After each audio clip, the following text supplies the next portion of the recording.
एक बार फिर से इस चैनल पर एक ऐसा मंदिर जो है समुद्र किनारे, बच्चे वाइफ फैमिली के साथ में जाएंगे तो सब खुश हो जाएंगे।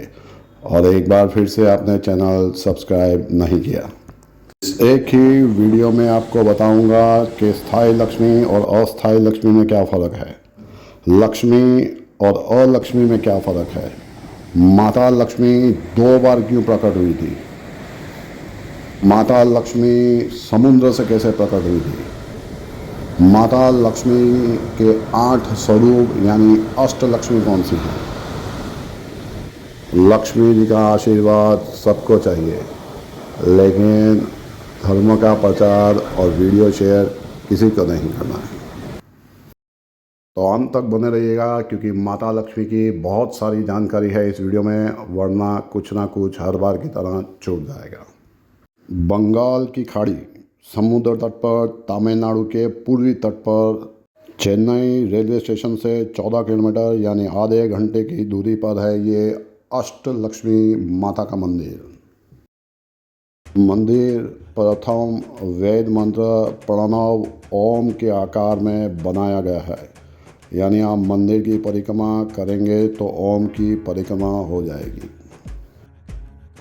इस मंदिर का निर्माण कांची मठ के चंद्रशेखर सरस्वती स्वामीगल के इच्छा पर किया गया था। 1974 में नींव रखी गई थी इस मंदिर की और प्राण स्थापना की गई थी।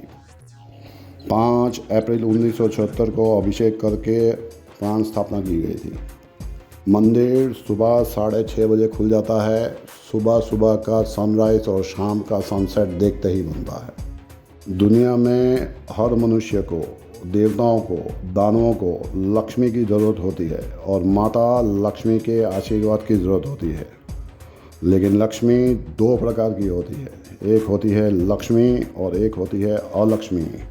अलक्ष्मी जो है वो लक्ष्मी जी की बहन है।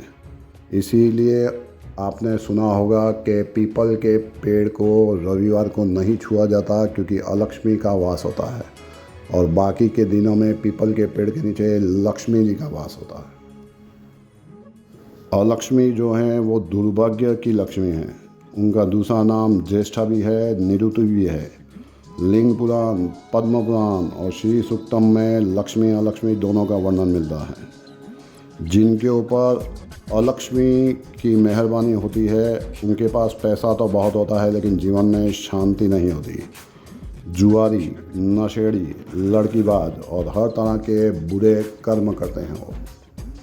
माँ लक्ष्मी भाग्य की देवी हैं, सौभाग्य देती हैं, और जिनके ऊपर लक्ष्मी जी की कृपा होती है उनका धन सत्कर्मों में जाता है, दान में, पुण्य में, यात्राओं में। दक्षिण भारत यानी साउथ में आप जाएंगे तो नारायण भगवान के साथ में आपको 2 मूर्तियाँ मिलेंगी। एक साइड पर लक्ष्मी जी होती हैं और दूसरी साइड पर भूदेवी होती हैं। भूदेवी यानी भूमि, ज़मीन। तो जैसे इंग्लिश में कहा जाता है फिक्स्ड एसेट और लिक्विड एसेट, तो फिक्स एसेट हो गई प्रॉपर्टी, यानी आप उसे भूदेवी समझ सकते हैं, स्थायी लक्ष्मी समझ सकते हैं। और लिक्विड एसेट हो गया कैश, यानी अस्थायी लक्ष्मी, यानी जिस लक्ष्मी जी की हम पूजा करते हैं। मंदिर के अंदर 8 तरह की लक्ष्मी हैं, जिनकी महिमा आगे मैं आपको समझाऊंगा। जैसे गणपति जी के 8 स्वरूप हैं, उन्हें अष्टविनायक कहा जाता है, वैसे माता लक्ष्मी के 8 स्वरूप हैं, उन्हें अष्टलक्ष्मी कहा जाता है। महाविष्णु की पत्नी है महालक्ष्मी, जिनका ना आदि है ना अनंत है। पर एक बार की बात है, देवराज इंद्र अपने हाथी ऐरावत पर जा रहे थे और रास्ते में महर्षि दुर्वासा उन्हें मिले। दुर्वासा ऋषि जी ने प्रसन्न होकर इंद्र जी को अपने गले से निकालकर एक माला दी, लेकिन देवराज इंद्र जी धन के घमंड में यानी लक्ष्मी के घमंड में थे और उन्होंने वो माला अपने हाथी ऐरावत को पहना दी और हाथी ने उसे पैरों तले कुचल दिया। तो दुर्वासा ऋषि ने इसे अपमान समझा अपना और इंद्र देव को श्राप दिया और पूरी पृथ्वी को श्राप दिया कि वो लक्ष्मीहीन हो जाएंगे। माफ़ी मांगने पर भगवान विष्णु ने कहा कि देवताओं और दानवों को मिलकर समुद्र मंथन करना होगा। तो उसमें से अमृत भी निकलेगा, उसमें से लक्ष्मी जी भी निकलेंगी और कई चीज़ें निकलेंगी। और समुद्र मंथन से ही महालक्ष्मी जी अपने 8 स्वरूपों में प्रकट हुई, जिन्हें अष्टलक्ष्मी कहा जाता है। उनका यह इकलौता मंदिर है जो संपूर्ण अष्टलक्ष्मी को समर्पित हो।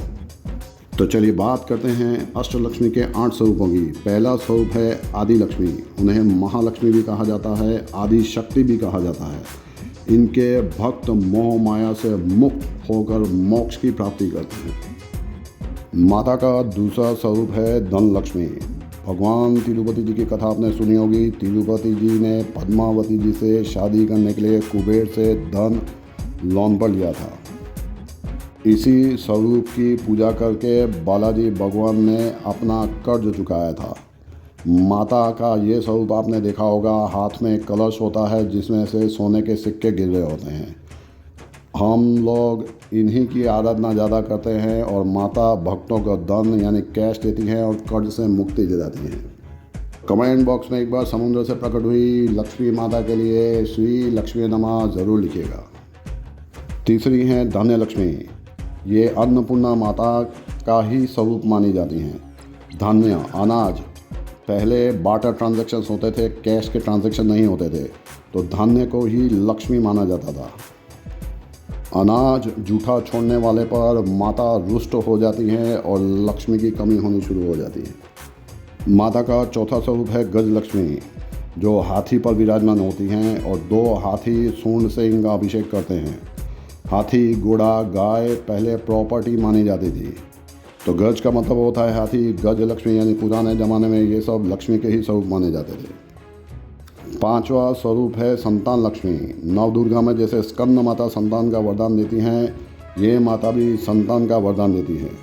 बेटी को और पत्नी को इसीलिए लक्ष्मी कहा जाता है। बेटियों और पत्नियों का अपमान करने वालों पर माता रुष्ट हो जाती हैं और लक्ष्मी कम होनी शुरू हो जाती है। माता का छठा स्वरूप है वीर लक्ष्मी।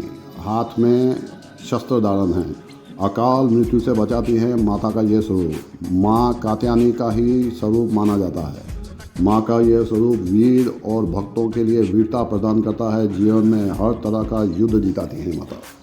उसके बाद विजय लक्ष्मी, जय लक्ष्मी भी कहा जाता है इन्हें। कोर्ट कचहरी और जीवन के हर क्षेत्र में विजय दिलाती हैं ये माता।